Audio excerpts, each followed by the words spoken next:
Olá, você vem acompanhando aqui no Jornal da Record News uma série de entrevistas com convidados falando a respeito de 2017. É uma perspectiva em relação ao ano de 2017.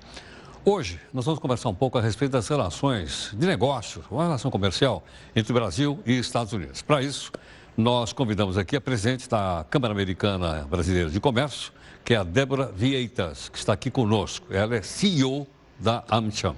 Débora, muito obrigado pela gentileza. Bem-vinda aqui no Jornal da Record News. Obrigado. Prazer estar aqui. Débora, olhando um pouco para 2017, né, eu acho que mais do lado de lá, do lado de cá, do lado de lá nós vamos ter então a posse, acho que no dia 20 de janeiro, se não me engano, é isso ou não? Do novo presidente Donald Trump. Isso. Né? Isso vai impactar os negócios entre os dois países ou não? Olha, eu diria que, em primeiro lugar, é bastante cedo para fazer conjecturas a respeito dos impactos, na medida em que não se conhece ainda toda a equipe de governo do novo presidente, né? E principalmente o novo secretário de Comércio ainda não está oficialmente apontado. Então, pela equipe, nós já poderíamos ter alguns elementos. O que nós sabemos vem da campanha. Então, na campanha, o Donald Trump afirmou que não daria prosseguimento à grande parceria que o Obama estruturou entre 12 países que são banhados pelo Oceano Pacífico e que representam 40% do PIB mundial. Ele fez um grande acordo comercial com eles, que é conhecido pela sigla TPP, e viu isso como uma grande vitória, porque esse acordo traria, eu diria, uma parte importante dos países da Ásia, inclusive Japão, mais próximos dos Estados Unidos, comercialmente e, por consequência, politicamente. E o Donald Trump também afirmou que o NAFTA, né, Acordo de Livre Comércio que envolve o Canadá e o México, seria revisado. Eu entendo que ele vai tentar, de fato, colocar à frente essas, ou interrupção no caso do TPP, ou renegociação no caso da NAFTA. Isso pode ter um impacto muito grande, por exemplo, para o México, né? Que claro, pode ser... Que é um grande parceiro ali do lado, né? Exatamente, porque o México, além da questão comercial, tem a questão de imigração também, outro tema muito forte da campanha do Trump. E polêmico, né? E polêmico. Eu diria que, para nós, especificamente, ainda é uma incógnita, podendo, inclusive, trazer efeitos positivos. Se a gente considerar que ele de fato, faça essa revisão de acordos comerciais, significa que ele fará ou dará ênfase a relações bilaterais. E, portanto, o Brasil é um país que tem uma posição muito curiosa. Em primeiro lugar, nas nossas relações comerciais, é os Estados Unidos que é superavitário. Ou seja, a vantagem deles. Nós importamos mais do que conseguimos exportar para eles. Nós não temos problema de imigração com os Estados Unidos, não é relevante. Então, de vez em quando a gente vai passear lá em Miami, né? Isso, lógico. Eu diria que os turistas brasileiros são muito bem-vindos, né? Porque gastam mais do que a média dos turistas da América Latina. E então, assim, nós temos até talvez a possibilidade de ser beneficiados, porque se esses acordos não entram em vigor ou são revisados, abrem-se oportunidades comerciais para o Brasil. Para acordos bilaterais, como por exemplo o que os Estados Unidos têm com a Colômbia. Por exemplo. É um exemplo. É um exemplo, sem dúvida. Porque nós, no caso brasileiro, nós temos alguns acordos bilaterais, mas não são com países do porte dos Estados Unidos, né? Com um potencial mercado que os Estados Unidos têm.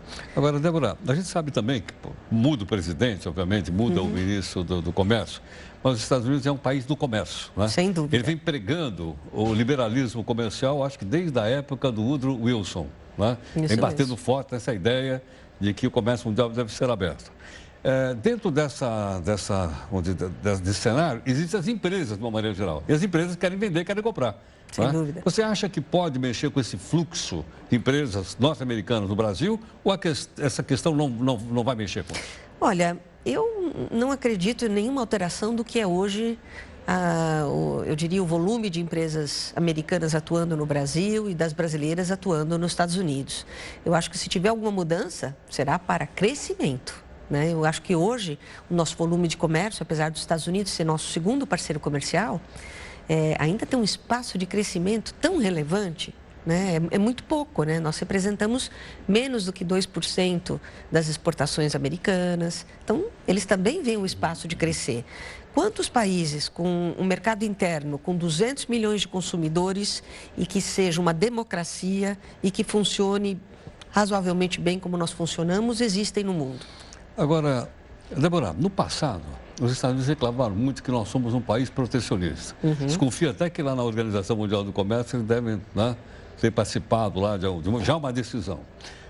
Agora, é fato isso? Quer dizer, nós colocamos barreiras mesmo para alguns produtos americanos ou naquele ímpeto de trazer a fábrica para cá, né, para produzir aqui e não importar, por exemplo, na cadeia mundial de produtos, entre elas os Estados Unidos? Tem dois lados da resposta. Do ponto de vista do Brasil, nós vivemos, durante as décadas passadas, um momento onde o Brasil quis preservar muito o seu mercado. Vamos dar um exemplo, quando nós tínhamos a reserva da informática, né? Me lembro. Então, nós tínhamos uma reserva de informática que impedia a importação de equipamentos, certos equipamentos de informática, que resultou para o Brasil num atraso muito grande nesse setor, até que o setor foi liberalizado. Então, de vez em quando, de fato, na história brasileira, nós tivemos períodos e setores que foram protegidos. Não é incomum na história dos países, né? Os países que tentam conceder, eu diria, às empresas locais um prazo de adaptação à competição internacional. Mas eu acho que, de fato, onde existe competição nossa com os Estados Unidos, é diretamente no agronegócio, né? Nós somos um país muito competitivo no agronegócio. Com os Estados Unidos, nós temos competição na soja, no milho, no algodão e também na carne. Recentemente, nós tivemos uma notícia muito boa para o Brasil. Foi um acordo que nos permite voltar a exportar carne para os Estados Unidos e também importar certas carnes dos Estados Unidos, tudo isso baseado em cotas, que não são enormes, mas são um avanço na nossa relação, ter voltado a ter o comércio de carnes, né? Então, posso entender que o setor de agronegócio é mais amigável, por exemplo, do que o setor de informática ou o setor de produção de veículos, por aí ou não?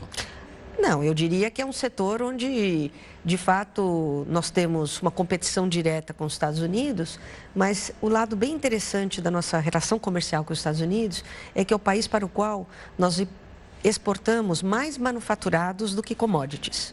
Então, eu acho que isso mostra que... Por exemplo, o que a gente exporta? Avião? Eles compram bem avião da Embraer, salvo engano. Compram aviões, compram óleos lubrificantes. Eu diria que a pauta fica em algumas peças e componentes que são enviados para os Estados Unidos, também parte do fluxo das empresas multinacionais americanas aqui instaladas, mas é para nós uma pauta mais saudável do que pautas onde a gente majoritariamente exporta commodities. Como o presidente Trump diz que quer criar emprego nos Estados Unidos, eu acho que inclusive já li alguma coisa que alguma fábrica lá ia sair de lá, nem vi na CNN. Isso, né? é isso. Né? Vai sair daqui, mas não vai mais, vai preservar 1000 empregos aqui, porque a fábrica não vai sair. Foi uma fábrica de ar-condicionados. Agora, uma multinacional americana produzindo no Brasil. E aí, como é que vai ser? Olha, eu penso o seguinte, o Brasil, poucos sabem isso, hoje já gera nos Estados Unidos quase 200 mil empregos. Então, só para dar um exemplo concreto, o grupo JBS, que produz carnes, tem várias empresas nos Estados Unidos, entre elas, por exemplo, a Swift, e ele é gerador nos Estados Unidos de 70 mil empregos, somente um grupo. Nós temos a Embraer, que também tem produção nos Estados Unidos. Então, nós temos grandes grupos brasileiros que são geradores de emprego lá. Então, eu acho que na balança dos empregos, óbvio que as multinacionais americanas representam um conjunto maior de investimentos. Eu li uma estatística recente que fala em algo como geração de 600 mil empregos no Brasil, mas o Brasil também tem a sua contribuição para o emprego nos Estados Unidos. Bom, olhando um pouco para frente, então, eu posso entender que nós estamos em uma situação, você sabe, um pouco desconfortável em relação ao nosso produto interno bruto, né? Nós tínhamos esperança que crescesse 2%, aí disseram para a gente que era 1,6%, aí o governo diz, não, é um pouco menos, é 1%, agora estou vendo que é menos de 1%. Tá? Eu pergunto, isso cria uma expectativa também pessimista das empresas americanas instaladas no Brasil? Olha, eu acredito que não. o que eu escuto dos nossos associados, americanos e não americanos, é o entendimento de que este é mais um momento na vida de um país em desenvolvimento. E que é um momento... Nós vamos indo para o terceiro ano, né? É um momento de baixo crescimento. Nós vamos indo para o terceiro ano. Sem dúvida. É um momento de baixo crescimento por razões internas, mas nós temos que considerar que o mundo também não está crescendo a uma velocidade tão grande assim. Nós temos alguns países que têm tido mais sucesso. É o caso, por exemplo, da Índia, que tem crescido a quase 7% ao ano, o seu produto interno bruto. Mas eu diria que o mundo está num período de baixo crescimento. E agora eu acho que a grande locomotiva pode ser os Estados Unidos, né? Eles já estão crescendo a uma velocidade bastante interessante, né? Mais se aproximando de 3% do PIB ao ano. Então, quem sabe, os Estados Unidos, com as políticas que o Trump quer fazer de investimentos em infraestrutura, ele fala de investimentos muito importantes, da ordem de 500 bilhões de dólares nos próximos anos, ele possa, com o crescimento dos Estados Unidos, até trazer, eu diria, consequências positivas para o resto do mundo. E por que não para nós, que estamos, eu diria, Agora, outra nas coisa Américas. que me intrigou foi ele ter feito críticas à globalização. Haja vista que ela nasceu nos Estados Unidos. A partir daí, espalhou pelo mundo. Alguns lugares não pegaram, né? Tiveram a economia acelerada por causa da globalização. Citou a Índia, caso da China, caso da Singapura, caso da Coreia do Sul e vai por aí afora. Quer dizer, como é que eu vou botar um breque, né, em alguma coisa que foi gerada dentro dos Estados Unidos? Em primeiro lugar, eu acho que a globalização é irreversível. Ou seja, as cadeias de produção no mundo se distribuíram de forma a que a produção aconteça nos países onde é mais barato produzir. Então, 28% da produção industrial do mundo acontece na Ásia. E eu acho que dificilmente nós vamos conseguir reverter, porque o custo do trabalhador nos Estados Unidos não vai diminuir, nem o custo do trabalhador em outros lugares. Então, o que eu acho é que os grandes líderes, na verdade, não conseguiram, digamos, trazer uma transição menos dolorosa nos países que foram perdendo a produção e que viram parte da sua população economicamente ativa ficar sem emprego. Então, essa conversão de pessoas que perderam o emprego na indústria para trabalhar em outras atividades não foi necessariamente nem fácil de ser feita, nem com a velocidade que seria necessária. Então, você gerou aí, eu diria, uma franja de população muito descontente com a globalização, que entende que perdeu o emprego em Indiana porque a fábrica foi para o México. Mas eu diria que é difícil imaginar um retorno dessa produção para os Estados Unidos. Eu acho que é possível impedir que novas produções sejam transferidas, novas fábricas sejam transferidas. Isso através de incentivos fiscais que ele pode impor ou restrições. Mas reversão do quadro atual, eu acho que não. E acho que do ponto de vista eleitoral, é importante notar que no mundo todo essa discussão está ocorrendo. Ela ocorreu nos Estados Unidos, mas ela vai acontecer na Alemanha no ano que vem, na França no ano que vem. Então, é uma grande discussão sobre como integrar aqueles que perdem ou perderam no processo da globalização. O que também é uma discussão para o Brasil. Nós temos hoje 12 milhões de desempregados. Um pouco fruto da globalização, um pouco fruto da nossa recessão econômica, mas como essas pessoas vão voltar a integrar o mercado de trabalho num país que a previsão de crescimento para o ano que vem é de 1% do PIB. E outra coisa interessante que você estava lembrando, quer dizer, esse processo não tem volta, né? Quer dizer, a dinâmica histórica está acelerada, né? Não volta atrás, como não voltou a Revolução Industrial para trás, como as grandes navegações também não voltaram para trás. Quer dizer, uma vez ativado o processo, ele vai lá e não sabemos o que vamos encontrar, mas ele é um processo que não volta. É verdade. Certamente eles devem estar pensando nisso, né? Estrategista bom eles têm, né? Até para ficar olhando para a China, que eu li recentemente um relatório dizendo que em 10 anos a China poderia superar os Estados Unidos como a primeira grande potência do mundo. Não é impossível, né? É só lembrar que durante a sua campanha, o Trump também disse que imporia tarifas muito maiores às importações provenientes da China. Chegou a mencionar tarifas de 45% para importação da China. Agora, o fato é que boa parte da produção da China que vem aos Estados Unidos é feita também por empresas americanas estabelecidas lá. Por exemplo, o iPhone. Pois é. Então, eu diria que nem sempre a gente conquista todos os efeitos desejados com barreiras tarifárias.